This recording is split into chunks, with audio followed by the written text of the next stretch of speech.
அனைவருக்கும் வணக்கம்.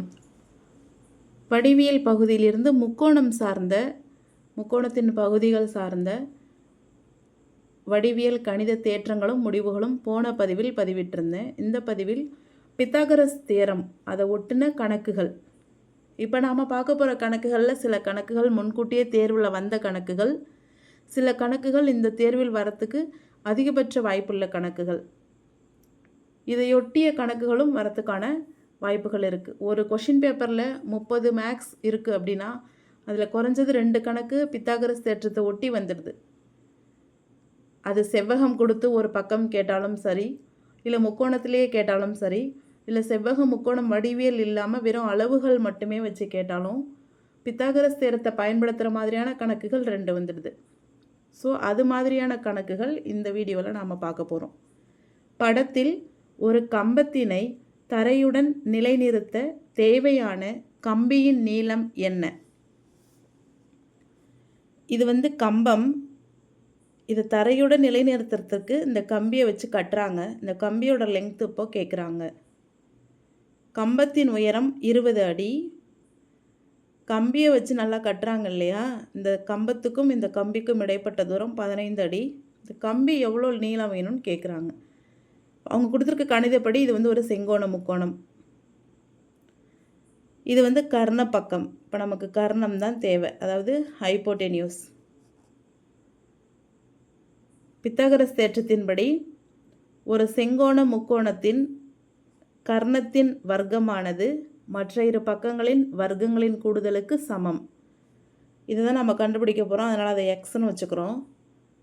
கர்ணம் எக்ஸு. கர்ணத்தின் வர்க்கமானது மற்ற இரு பக்கங்களின் வர்க்கங்களின் கூடுதலுக்கு சமம். அதாவது 20 ஸ்கொயர் ப்ளஸ் 15 ஸ்கொயர்.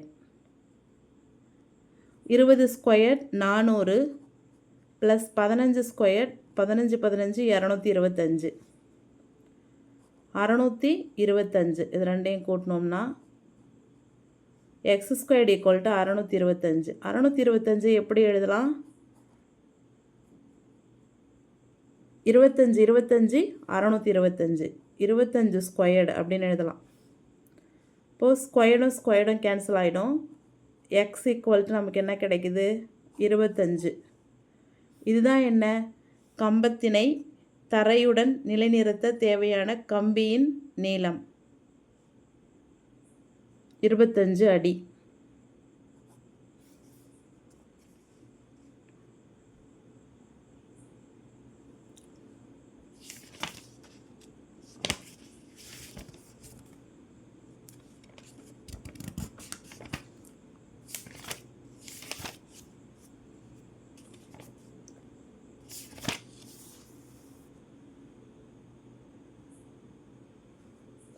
ஒரு செங்கோண முக்கோணத்தின் பக்கங்களின் விகிதம் 5:12:13 மற்றும் அதன் சுற்றளவு 120 அலகுகள் எனில் அதன் பக்கங்கள் என்ன அப்படின்னு கேட்டு ABCD 4 ஆப்ஷன் கொடுத்துருக்குறாங்க.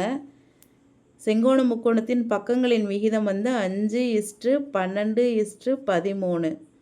நமக்கு தெரியும் விகிதம் அப்படின்னாலே பங்கு. அப்போது இது 5 பங்கு, இது 12 பங்கு, இது 23 பங்கு. ஆக மொத்தம் 30 பங்கு. அப்போ ஒரு பங்கு என்னன்னா எக்ஸ். அந்த ஒரு பங்கு நாம் இப்போ கண்டுபிடிக்கணும். அதாவது 5ன்றது 5 பங்கு, 12 பங்கு, 13 பங்கு. ஆக மொத்தம் 30 பங்கு இருக்குது. என்னது? ஒரு செங்கோண முக்கோணத்தின் 3 பக்கங்களின் விகிதம். அப்போ இந்த 3 பக்கங்களும் எவ்வளோ? 30 பங்கு சேர்ந்தது தான் 3 பக்கம். அதாவது 3 பக்கம் சேர்ந்தது தான் சுற்றளவு. சுற்றளவு எவ்வளோ கொடுத்துருக்குறாங்க? 120 கொடுத்துருக்குறாங்க. 3 பக்கமும் சேர்ந்தது 30 பங்கு. அது எவ்வளோனா 120 அலகுன்னு கொடுத்துருக்குறாங்க. அப்போது எக்ஸை நாம் இதுலேருந்து எளிமையாக கண்டுபிடிக்கலாம். பெருக்கல்ல இருக்க 30 இந்த பக்கம் வந்தால் வகுத்தலுக்கு வந்துடும். அப்போது 4. X equal to 4. எக்ஸுன்றது என்ன? ஒரு பங்கு. 4ன்னு கண்டுபிடிச்சிட்டோம். நமக்கு 3 பக்கமும் சேர்ந்தால் 30 பங்குன்னு கண்டுபிடிச்சிருக்கோம் இல்லையா? அது எப்படி கண்டுபிடிச்சிருக்கோம்? 5:12:13. அப்போ 5 பங்கு. 5 பங்கு எத்தனை? ஒரு பங்கு 4. அப்போ 5 பங்கு 5 20. ஒரு பங்கு 4. 12 பங்கு 4 12 48. ஒரு பங்கு 4. 13 பங்கு 4 13 52. இதுதான் முக்கோணத்தின் பக்கங்களின் விகிதம். இந்த ஆன்சர் இருக்கா அப்படின்னு பார்த்துட்டு ஆப்ஷன் டியில் இருக்குது. இதான் ரைட் ஆன்சர்.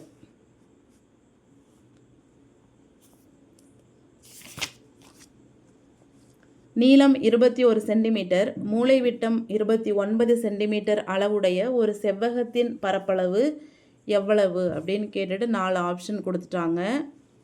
நம்மக்கிட்ட என்னென்ன கொடுத்துருக்குறாங்க அப்படின்னு பார்த்தோம்னா, நீளம் இருக்குது 21 சென்டிமீட்டர். அடுத்தது மூலைவிட்டம் 29 சென்டிமீட்டர். பட் அவங்க கேட்குறது செவ்வகத்தின் பரப்பளவு கேட்குறாங்க. செவ்வகத்தின் பரப்பளவு ஃபார்முலா L/B. நம்மக்கிட்ட L மட்டும்தான் கொடுத்துருக்குறாங்க 21 சென்டிமீட்டர்னு. பிஏ கொடுக்கல.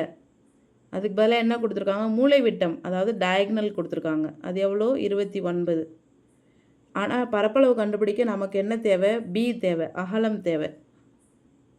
இப்போ இது நம்ம கண்டுபிடிக்கணும். இப்போ நம்ம பார்த்தோன்னா இது நமக்கு என்னவாக இருக்குது? ஒரு செங்கோண முக்கோணமாக இருக்கா?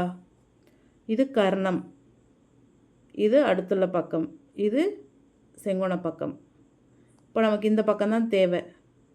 பித்தாகரஸ் தேற்றத்துக்கு வரோம். இங்கே பித்தாகரஸ் தேற்றத்தின்படி கர்ணத்தின் வர்க்கமானது மற்ற இரு பக்கங்களின் வர்க்கங்களின் கூடுதலுக்கு சமம். இப்போது 29 ஸ்கொயர்டு தான் கர்ணம். நமக்கு தேவை தெரியாத பக்கம் எக்ஸ் ஸ்கொயர்டு. இந்த பக்கம் தெரியாது, அதை எக்ஸ் ஸ்கொயர்டுன்னு வச்சுக்கிறோம். இங்கே இருக்கிற 21 ஸ்கொயர்ட் ப்ளஸ்ஸு இந்த பக்கம் வந்தால் -21 ஸ்கொயர்ட் ஆகிடுது. இப்போ இது A square minus B square ஃபார்மேட்டில் இருக்குது. அப்போது A plus B A minus B which is equal to X squared. இப்போது 29 21 50 பெருக்கல் 29 21 போயிடுச்சுன்னா 8 equal to X squared. 8 0 0 8 5 40. 400 equal to X squared. இப்போ இந்த 400 எப்படி எழுதலாம்? 20 ஸ்கொயர்டு அப்படின்னு எழுதலாம். Equal to X squared. Squared squared cancel ஆகிடும். அப்போ எக்ஸ் ஈக்குவல் டு நமக்கு என்ன கிடைக்குது? 20 கிடைக்குது. ஆக்சுவலாக எக்ஸுன்றது என்ன? இந்த பக்கம். அப்போ இந்த பக்கம் எவ்வளோன்னு கண்டுபிடிக்கிறோம்? நம்ம 20ன்னு கண்டுபிடிக்கிறோம். இந்த பக்கம் என்ன? பி அகலம். இப்போ செவ்வகத்தின் நீளமும் இருக்குது, அகலமும் இருக்குது. அவங்க கேட்குறது செவ்வகத்தின் பரப்பளவு கேட்குறாங்க. இப்போ நீளம் 21, அகலம் 20. எல்பியில் சப்ஸ்டியூட் பண்ணுறோம். 0 2 1 2 2 2 4 420 சென்டிமீட்டர் ஸ்கொயர்ன்றது தான் செவ்வகத்தின் பரப்பளவு. அது எங்கே இருக்குன்னா ஆப்ஷன் சியில் இருக்குது. இதுதான் ரைட் ஆன்சர். என்ன கொடுத்துருக்காங்கன்னு ஃபஸ்ட்டு டிஃபைன் பண்ணிவிட்டு அதுலேருந்து நமக்கு தேவையானது எப்படி கண்டுபிடிக்கிறதுன்னு கால்குலேட் பண்ணி கண்டுபிடிக்கணும். அவங்க கொடுத்தது ஆக்சுவலாக செவ்வகம் தான், ஆனால் நமக்கு இந்த இடத்துல அகலம் கண்டுபிடிக்க பயன்பட்டது பித்தாகரஸ் தியரம் தான் பயன்பட்டுச்சு. இது மாதிரியான கணக்குகள் 2-3 டைம் வந்துடுச்சு எக்ஸாமில். ஸோ இதில் எந்த அளவுகள் கொடுத்தாலும் நாம் போட தயாராக இருக்கணும். 12 சென்டிமீட்டர் 16 சென்டிமீட்டர் பக்க அளவுகளை கொண்ட ஒரு செங்கோண முக்கோணத்தின் கர்ணம். அவங்களே செங்கோண முக்கோணம் அப்படின்றத கிளியராக கொடுத்துட்டாங்க.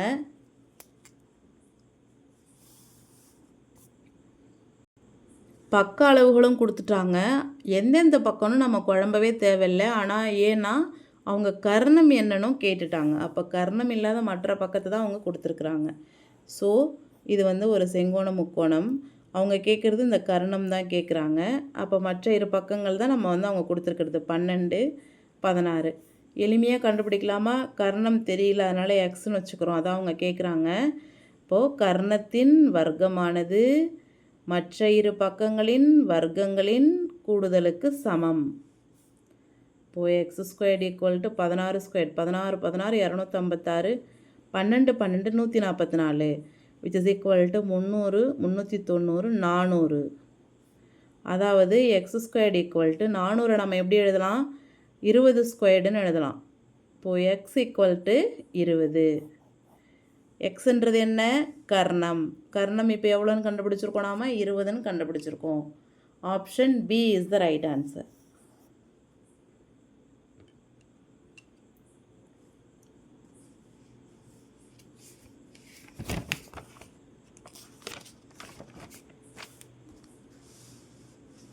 ஓர் இரு சமபக்க முக்கோணத்தில் சம பக்கங்கள் ஒவ்வொன்றும் 13 சென்டிமீட்டர் மற்றும் அடிப்பக்கம் 24 சென்டிமீட்டர் எனில் அதன் உயரத்தை காண்க. இரு சமபக்க முக்கோணம்னு கொடுத்துட்டாங்க. அப்போது இந்த ரெண்டு பக்கமும் சமம். இரு சமபக்க முக்கோணத்தில் சமபக்கங்களின் அடைப்பட்டுள்ள கோணங்களும் சமம். அதெல்லாமே ஒரு ரிசல்ட்டு. இப்போது சம பக்கங்கள் ஒவ்வொன்றும் 13 சென்டிமீட்டர்னு சொல்லிட்டாங்க. இது 13 சென்டிமீட்டர். அப்போ இதுவும் 13 சென்டிமீட்டர். அடிப்பக்கம் இருக்கு இல்லையா, இது ஃபுல்லாக எவ்வளோ 24. அதை இங்கே நான் போட்டுக்கிறேன். 24ன்னு கொடுத்துட்டாங்க இதுலேருந்து இது வரைக்கும். அதன் உயரத்தை கேட்குறாங்க. உயரம்னா இது தான். ஆக்சுவலாக என்னது செங்குத்து கோடு பெர்பெண்டிகுலர். இப்போது இந்த செங்குத்து கோடு இந்த அடிப்பக்கத்தை என்ன செய்யும் இருசம கூறிடும். ரெண்டு சமமாக பிரிக்கும். இந்த அடிப்பக்க லெங்த் வந்து 24 நமக்கு தெரியும். இப்போ ரெண்டு சமமாக இந்த கொத்துக்கோடு பிரிக்கிறதால இந்த பக்கம் 12 இந்த பக்கம் 12ன்னு பிரிக்கும் சமமாக. இப்போ நாம் இந்த ஒரு முக்கோணத்தை மட்டும் எடுத்துக்கிட்டு இந்த உயரத்தை கண்டுபிடிக்க போகிறோம். கர்ணம் இந்த பக்கம் தான் நமக்கு தேவை. இப்போ இதை எக்ஸ்ன்னு வச்சுக்கிறோம். அதான் உயரம். இப்போது நமக்கு பித்தாகரஸ் தியரத்தின்படி கர்ணத்தின் வர்க்கமானது மற்ற இரு பக்கங்களின் வர்க்கங்களின் கூடுதலுக்கு சமம். எழுதியாச்சா? நமக்கு தேவை உயரம். உயரத்தை தான் எக்ஸ்ன்னு எடுத்திருக்கோம். அதுதான் எக்ஸ் ஸ்கொயர்னு பித்தாகரஸ் தியரத்தில் எழுதியிருக்கிறோம். அதை இங்கே வச்சுக்கிறோம். 13 ஸ்கொயர் 13 13 169 மைனஸ் 12 ஸ்கொயர்டு இந்த பக்கம் வந்தால் ப்ளஸ் 12 ஸ்கொயர்டு இந்த பக்கம் வந்தால் மைனஸ் 12 ஸ்கொயர்டாக மாறும். 12 ஸ்கொயர்னால் 12 12 144. இப்போ 169ல் 144 போயிட்டா 25 which is equal to X square. 25 எப்படி எழுதலாம்? 5 ஸ்கொயர்டுன்னு எழுதலாம். இப்போ ஸ்கொயர்டு கேன்சல் ஆகிடும். X equal to 5. அதாவது முக்கோணத்தின் உயரம் என்ன? 5 சென்டிமீட்டர்.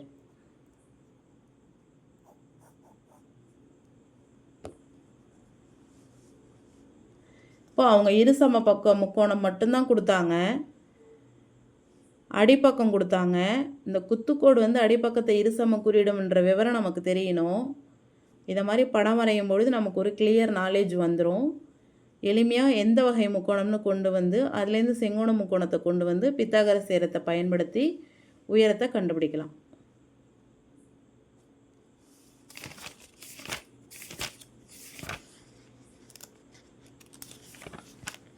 போன பதிவில் போட்டிருக்கிற ஸ்டேட்மெண்ட் ரிசல்ட்டெல்லாம் நல்லா தரவாக படிச்சுக்கோங்க. அதுலேருந்து 4-5 வந்துடுச்சு இதுக்கு முன்னாடி எக்ஸாமில்.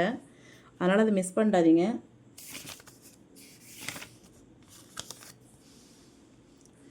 இருபது அடி நீளமுள்ள ஏணி தரையிலிருந்து 16 அடி உயரத்தில் உள்ள சுவரினை தொடுமாறு சாய்த்து வைக்கப்பட்டுள்ளது எனில் சுவரிலிருந்து ஏணியின் அடிப்பகுதி எவ்வளவு தூரத்தில் உள்ளது? இது வந்து ஏணியின் நீளம் 20 அடி. இது வந்து சுவர் 16 அடி டிஸ்டன்ஸில் இந்த ஏணியை சாய்ச்சி வச்சுருக்குறாங்க. அப்போனா இந்த சுவர்லேருந்து ஏணியின் அடிப்பகுதி இந்த டிஸ்டன்ஸ் எவ்வளோன்னு கேட்குறாங்க. நமக்கு ஆஸ் பர் த பிக்சர் இது வந்து செங்கோண முக்கோணம்னு தெரிஞ்சு போச்சு. நமக்கு தேவை இந்த பக்கம். அப்போ இங்கே பித்தாகரஸ் தியரத்தை பயன்படுத்துகிறோம். கர்ணத்தின் வர்க்கம், கர்ணம்ன்றது 20, கர்ணத்தின் வர்க்கம் மற்ற இரு பக்கங்களின் அப்போ 16 ஸ்கொயர்ட் ப்ளஸ் இது தெரியாத பக்கத்தை எக்ஸ்ன்னு எடுத்துக்கிறோம். எக்ஸ் ஸ்கொயர்ட் மற்ற இரு பக்கங்களின் வர்க்கங்களின் கூடுதலுக்கு சமம். அப்போது 20 ஸ்கொயர்ட் ப்ளஸ் 16 ஸ்கொயர்டிங் வந்தால் minus 16 squared equal to X squared அப்படியே இருக்குது. 20 ஸ்கொயர்ட்னா 400 மைனஸ் 16 ஸ்கொயர்ட்னா 256 எக்ஸ் ஸ்கொயர்ட்.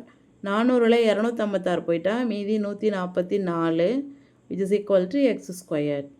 144 எப்படி எழுதலாம்? 12 12 144. அப்போ 12 ஸ்கொயர்டுன்னு எழுதலாம். Equal to X squared. அப்போது எக்ஸ் ஈக்குவல் டு என்ன நமக்கு?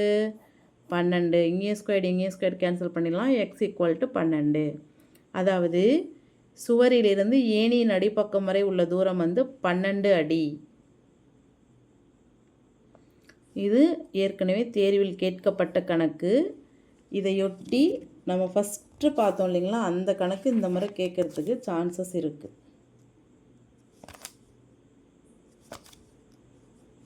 இந்த கணக்கு வந்து இந்த முறை கேட்பதற்கு வாய்ப்பு நிறையவே இருக்குது. எங்கேருந்து இந்த கணக்கெலாம் எடுத்திருக்காங்கன்னு கன்ஃபியூஸ் ஆகாதீங்க. எல்லாமே நம்ம ஸ்கூல் புக்ஸ்லேருந்து எடுத்தது தான். ஸோ ஒரு கணக்கையும் நேரம் ஒதுக்கி பாருங்கள். உங்களுக்கு ரொம்பவே பயனுள்ளதாக இருக்கும்.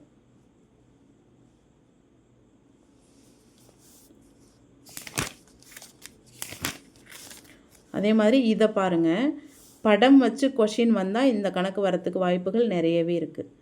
ஒரு மனிதனின் உயரம் மற்றும் நிழலால் அமையும் முக்கோணம், அதாவது இதான் மனிதன், இவரோட உயரம் இது, இவரோட நிழல் இங்கே விழுது. அப்போ இந்த உயரத்தையும் அவரோட நிழலையும் வச்சு இந்த முக்கோணம் ஃபார்ம் ஆகுது. உயரம் மற்றும் நிழலால் அமையும் முக்கோணம் அருகிலுள்ள மரத்தின் உயரத்தாலும் நிழலாலும் அமையும் முக்கோணத்திற்கு வடிவத்தவை.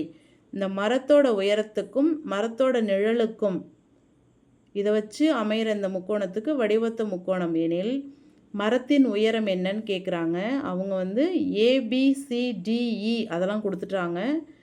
இந்த மனிதருக்கும் அவரோட நிழல் முடிவுக்கும் உள்ள தூரம் 12 அடி கொடுத்துட்டாங்க. மனிதரின் உயரம் 5 அடி. மனிதரின் நிழலுக்கும் மரத்தின் நிழல் ரெண்டுமே இந்த பார்ட்டு தான். இங்கேருந்து மரத்தின் அடிப்பக்கம் வரை உள்ள தூரம் வந்து 96 அடின்னு கொடுத்துட்டாங்க. கொடுத்துருக்கிற டேட்டாஸ் வச்சு தான் நாம் மரத்தின் உயரம் கண்டுபிடிக்க போகிறோம். இதுக்கு நமக்கு கை கொடுக்க போகிறது விகித வடிவத்த முக்கோணங்களின் அந்த விதிமுறை வந்து நமக்கு கை கொடுக்க போகுது. அதாவது என்னென்னா, இதான் மனிதனின் உயரம், அவரோட நிழல் இங்கே விழுது. இது ஒரு முக்கோணமாக இந்த முக்கோணத்தை இங்கே வரைஞ்சிருக்கிறேன். அதே மாதிரி இது மரம், மரத்தின் உயரம், மரத்தோட நிழல் இங்கே விழுது. இப்போ இந்த ரெண்டு முக்கோணத்தையும் பார்த்தா எப்படி இருக்குது? நமக்கு வடிவத்த முக்கோணங்களாக இருக்கா? அதாவது இது ADE, இது ABC. அதாவது முக்கோணம் ABC வடிவத்த முக்கோணம் எதுக்குன்னா முக்கோணம் ADEக்கு. வடிவத்த முக்கோணங்களின் விகிதப்படி நமக்கு வந்து என்னன்னா விகித சமத்தில் எப்படி நாம் எழுதுவோம் அப்படின்னு பார்த்தோம்னா, BC/DE which is equal to AC/AE, AC/AE அப்படின்னு எழுதுவோம். ஏன்னா வடிவத்த முக்கோணங்களின் விகித சம விதிப்படி இது வந்து நாம் எழுதுவோம். BC/DE equal to AC/AE. நம்மக்கிட்ட இது இருக்கா? என்னென்ன இருக்குதுன்னு பார்ப்போம். BC இருக்கா? BC இதோ இருக்குது, 5 அடி கொடுத்துருக்குறாங்க. அப்போ BCக்கு பதிலாக நம்ம 5ன்னு எழுதிக்கிறோம். அடுத்தது AC இருக்கான்னு பார்ப்போம். AC வந்து 12, AC ஈக்குவல் டு 12. அடுத்தது DE தான் நம்ம இப்போ கண்டுபிடிக்கணும். அதாவது மரத்தின் உயரம் அதான் கண்டுபிடிக்க போகிறோம். அடுத்தது AE எவ்வளோ? 96, 96 அடி கொடுத்துட்டாங்க. அவங்க படத்தில் கொடுத்துருந்த 3 அளவுமே நமக்கு அந்த விகித சமத்தில் வந்துடுச்சு. இப்போ அப்படியே இதில் வந்து இன்புட் பண்ண போகிறோம். BC எவ்வளோ? 5/DE அதான் மரத்தின் உயரம் கண்டுபிடிக்கணும். அடுத்தது AC 12, AE 96. நமக்கு தேவை மரத்தின் உயரம் DE. அது வந்து நம்ம ஹெச்ன்னு எடுத்துக்கலாமா? அப்போது 5 ஈக்குவல்ட்டாக போட்டுப்போம். இங்கே 12/96 இந்த பக்கம் வரும்போது எப்படி மாறும்? 96/12 மாறிடும். இங்கே இருக்கிற DE இந்த பக்கம் வரும்பொழுது பகுதியிலேருந்து இங்கே வரும்பொழுது தொகுதி ஆகிடும். DE அதாவது ஹைட்டு. எதோட ஹைட்டு? மரத்தோட ஹைட்டு. இப்போ இதை சிம்பிளிஃபை பண்ண போகிறோம். ஒரு 12 12 8 12 96, I8 40. 40ன்றது என்ன? DE அதாவது மரத்தின் உயரம்.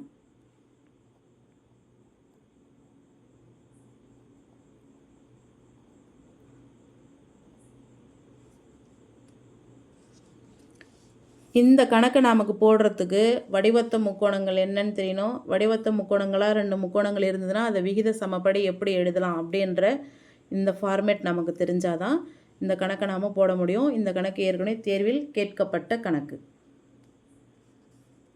இதையொட்டி இதே மாதிரி கேட்குறதுக்கான வாய்ப்பு இருக்குது.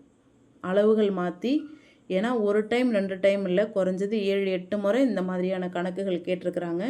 நம்மளுடைய யூடியூப் சேனலில் previous year question paper maths எல்லாமே போட்டிருக்கிறோம். அதில் போய் பார்த்தீங்கனாலே உங்களுக்கு தெரியும்.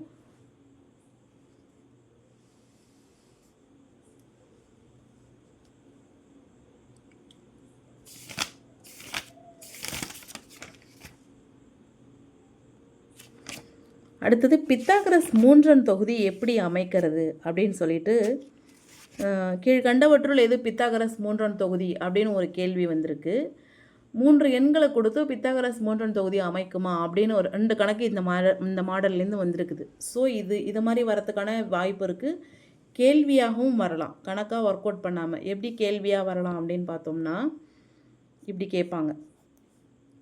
எம் என் இரு மிகை முழுக்கள் எனில் m greater than n எனில் ஏபிசி என்ன அப்படின்னு கேட்டு இது ஆன்சராக கொடுக்கறதுக்கான வாய்ப்பு இருக்குது. ஆக்சுவலாக இது வந்து ஒரு ரிசல்ட்டு, ஸ்டாண்டர்ட் ரிசல்ட் இது.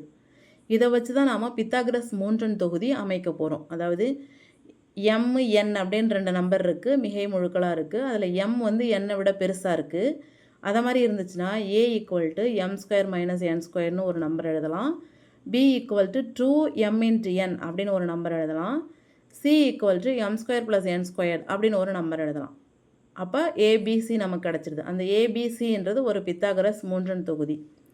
பித்தாகரஸ் மூன்றன் தொகுதினா என்ன? ஒரு செங்கோண முக்கோணம் இருக்கும். அதில் வந்து கர்ணத்தின் வர்க்கம் மற்ற 2 பக்கங்களின் வர்க்கங்களின் கூடுதலுக்கு சமம் அப்படின்னு எழுதுவோம் இல்லையா? இந்த 3 பக்கங்களும் தான் வந்து பித்தாகரஸ் மூன்றன் தொகுதி. இப்போ இது ஒரு ஸ்டாண்டர்ட் ரிசல்ட்டு. இதை கேட்டுட்டு இதை கொடுக்கவும் வாய்ப்பு இருக்குது. இதை கொடுத்துட்டு எதை அமைக்கும் அப்படின்னு கேட்டால் பித்தாகரஸ் மூன்றன் தொகுதியை அமைக்கும் அப்படின்னு ஆன்சர் பண்ணலாம். இப்போ இதை சார்ந்த ஒரு கணக்கு செஞ்சோம்னா நமக்கு கொஞ்சம் தெளிவாக இருக்கும். தரப்பட்டுள்ள 7, 2 ஆகிய எண்களை கொண்டு பித்தாகரஸ் மூன்றன் தொகுதியை உருவாக்கு. இது கணக்காக நாம் பார்க்குறதால கொஷின் இப்படி இருக்குது. இது தேர்வில் கேட்கும்பொழுது தரப்பட்டுள்ள 7, 2 எண்களை கொண்டு உருவாக்கப்பட்ட பித்தாகரஸ் மூன்றன் தொகுதி எது அப்படின்னு கேட்டுட்டு 4 ஆப்ஷன் கொடுத்துருவாங்க. இப்போ ரெண்டுமே நம்ம வந்து பார்க்கலாம். இப்போ 7, 2 நமக்கு கொடுத்துட்டாங்களா? நம்மளோட ரிசல்ட்டு படி எப்படின்னா mn அப்படின்னு 2 மிகை முழுக்கள். அதான் இது வந்து m, இது வந்து n. அடுத்தது என்ன சொல்லியிருக்காங்க? m greater than n அப்படின்னு சொல்லியிருக்கிறாங்க. அப்போ வந்து m வந்து 7ன்னு எடுத்துக்கிறோம், n வந்து 2ன்னு எடுத்துக்கிறோம். m greater than nன்னு சொல்லியிருக்காங்க இல்லையா? அப்போது 7 greater than 2 அதுவும் நமக்கு சார்ட் அவுட் ஆகிடுச்சு. 2 கண்டிஷனும் நமக்கு கிளியர் ஆகிடுச்சு. அடுத்தது a = என்ன சொல்லியிருக்கிறாங்க? m² - n². அதாவது mன்றது என்ன? நம்மக்கிட்ட 7, 7² - 2². 7 7 49 -4 45. 45ன்றது என்ன? a. அடுத்தது b என்ன கொடுத்துருக்குறாங்க? 2mn கொடுத்துருக்குறாங்க. b = 2 × m வந்து 7ன்னு எடுத்துக்கிட்டோம், n வந்து 2. அப்போது 2mn 2 4 4 28. 28ன்றது என்ன? b. அடுத்தது c = m² + n². mன்றது 7, அப்போ 7² + 2². 7 7 49 + 4 53. 53ன்றது என்ன? c. இந்த மெத்தடை வச்சு கண்டுபிடிக்கிற இந்த ஏபிசி 3ம் ஒரு பித்தாகரஸ் மூன்றன் தொகுதியை அமைக்கும். ஏபிசி என்பன பித்தாகரஸ் மூன்றன் தொகுதி. அதாவது 45, 28, 53. கீழ்கண்டவற்றுள் எது பித்தாகரஸ் மூன்றன் தொகுதி அப்படின்னு கேட்டுட்டு 4 ஆப்ஷன் கொடுத்துருக்காங்க. இது முந்தைய தேர்வில் வந்த கேள்வி. கொடுக்கும்பொழுது இந்த மாதிரி கொடுப்பாங்க. அப்போது நம்ம இந்த மெத்தடை பயன்படுத்தி நம்ம ஒர்க் அவுட் பண்ணி பார்த்தோம்னா ரொம்பவே எளிமையாக இருக்கும். அப்படி இல்லைன்னா டைரெக்டாக பித்தாகரஸ் தேற்றத்துக்கு போயிடணும். பித்தாகரஸ் தேற்றத்துக்கு போகிறதுனா எப்படி? ஏதேனும் 2 சின்ன நம்பர் எடுத்து வர்க்கப்படுத்துகிறோம், ஈக்குவல் டு பெரிய நம்பரை வர்க்கப்படுத்துகிறோம். அது ஈக்குவலாக வந்துச்சுன்னா அதான் பித்தாகரஸ் மூன்றன் தொகுதி. அப்படி இல்லாமல் 2 எண்களை கொடுத்து பித்தாகரஸ் மூன்றன் தொகுதி உருவாக்கு அப்படின்னா இந்த கணக்கு நமக்கு ரொம்பவே பயனுள்ளதாக இருக்கும். இதையொட்டிய கணக்கு இன்னொன்று பார்க்கலாம். 4, 1 ஆகிய எண்களை கொண்டு பித்தாகரஸ் மூன்றன் தொகுதி உருவாக்கு. இப்போ m ஈக்குவல் டு 4ன்னு எடுத்துக்கிறோம், n ஈக்குவல் டு 1. ஸோ நமக்கு தெரியும் a equal to m square minus n square. இங்கே வந்து m வந்து 4, n வந்து 1. 4 > 1 செகண்ட் கண்டிஷனும் ஓகே ஆயிடுச்சு. இப்போது m square minus n ஸ்கொயர்னா 4 square 16 minus 1 16 minus 1 5. அதாவது a equal to 5. b equal to 2mn 2 × 4 × 1 2 8. அதாவது b equal to 8. c equal to m square plus n square. m வந்து 4 square 16, n square 1 16 + 1 17. அதாவது c equal to 17. So a, b, c which is equal to 5, 8, 17. இது மூணும் வந்து ஒரு Pythagoras மூன்றன் தொகுதி.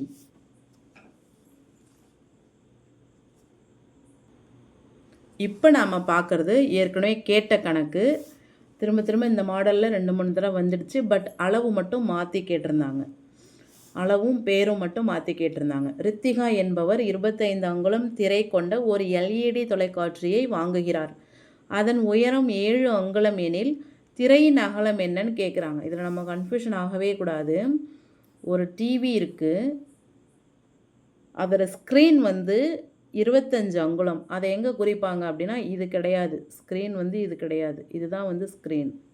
அதாவது டயகனலாக தான் வந்து ஸ்க்ரீனுன்னு சொல்லுவாங்க. அப்போ இந்த மூலை விட்டம் தான் நமக்கு என்ன 25. உயரம்னா இது. உயரம் எவ்வளோ கொடுத்துருக்குறாங்க 7. என்ன கேட்குறாங்க? அகலம் கேட்குறாங்க. இதை தான் நாம் வந்து இப்போ என்ன செய்யணும்? கண்டுபிடிக்கணும். இப்போ நம்ம வழக்கமாக எங்கே வந்துட்டோம்? செங்கோண முக்கோணத்துக்கு வந்துட்டோமா?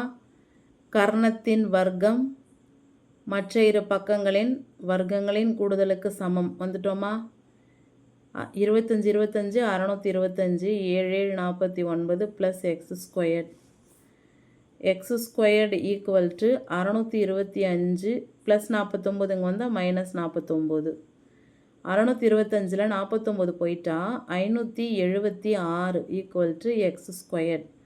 576 எப்படி எழுதலாம்? 24 ஸ்கொயர்டுன்னு எழுதலாமா? Equal to X squared cancel ஆகிடும். X equal to 24. அதாவது என்ன இந்த 24? அவங்க கேட்டிருக்கிற திரையின் அகலம். இதுதான் வந்து என்னது 24. தேர்வில் கேட்கப்பட்ட கணக்கு இது. அதில் என்ன கன்ஃபியூஷன் ஆகானா, அந்த ஸ்க்ரீனை வந்து நம்ம இப்படி எடுக்காமல் இப்படி எடுத்துருவாங்க. அப்போ நம்ம கன்ஃபியூஷன் ஆகிடும். என்ன அங்குலமும் கொடுத்துட்டாங்க, திரையின் அங்குலம் தானே அப்புறம் அப்படி வரும். அங்குலமும் கொடுத்துட்டாங்க, உயரமும் கொடுத்துட்டாங்களே, வேறு என்ன கேட்குறாங்கன்னு ஒரு குழப்பத்திலே மிஸ்டேக் பண்ணுறதுக்கு வாய்ப்பு இருக்குது. எப்போவுமே திரை அப்படின்றத இப்படி டயகனலாக எடுத்துக்கணும். 43 இன்ச்சு டிவி வாங்குகிறோம் அப்படின்னா இது கிடையாது 43 இன்ச்சு, இதுதான் 43 இன்ச்சு. அதை மாதிரி. ஸோ இதை மூலை விட்டமாகவும் இது ஹைட்டாகவும் வச்சுக்கிட்டு இதை கண்டுபிடிக்கிறோம். ஆன்சர் வந்து 24. இது வரைக்கும் நாம் பார்த்தது எல்லாமே பித்தாகரஸ் தேற்றத்தை ஒட்டிய கணக்குகள். தேர்வில் கேட்கப்பட்ட கணக்குகளும் கேட்கப்பட வாய்ப்புள்ள கணக்குகளும் பார்த்தோம். எல்லாமே நம்மளுடைய 8, 9, 10 கணித புத்தகங்களிலிருந்து தெளிவாக எடுத்து எழுதப்பட்டு விளக்கப்பட்ட கணக்குகள் தான். உங்களுக்கு ரொம்பவே பயனுள்ளதாக இருக்கும்னு நம்புகிறேன். தேங்க்யூ.